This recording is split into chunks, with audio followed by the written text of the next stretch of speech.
Google Drive. So, Google Drive will be the way that you store your files. So, Google Drive is just a series of files and folders, just like any other computer would have. The difference being that this is it's a cloud-based service, so it's all online, and you'll be able to access it from any device. So if you're used to maybe a Microsoft-based device or Microsoft-based products, Google has things that are very similar.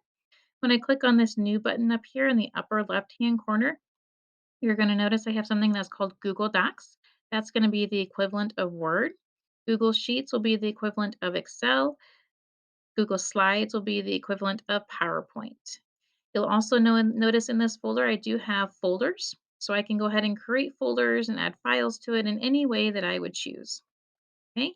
When you view your Google Drive, you'll notice that you have a couple of different views. So what I'm looking at right now is something that is called a grid view, where my files and more have more of a picture preview here.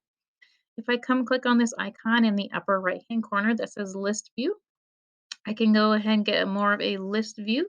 So I'll be able to see my files in more of a list format if I would choose to do that. Okay. Again, these are all things that are in your My Drive.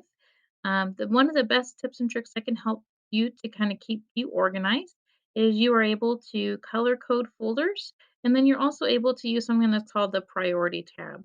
So when you right click on a folder, you can go ahead and change the color of the folder if you want to maybe color things that you want to find really, really easily. That can be really helpful. The other thing you can do, which is nice, is you can create a priority tab. So you can create workspaces that will house your most commonly used documents. It doesn't make a copy of it, it just simply creates a quick shortcut way for you to get there.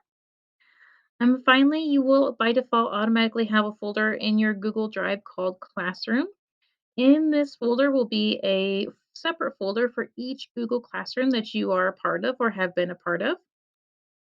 And then within each of those folders, there will be another folder for each assignment, and then it kind of keeps breaking down from there. So any work that you may have done in Google Classroom or have submitted through Google Classroom will appear in this Classroom folder. You'll just need to navigate through the folders to kind of find out where everything is.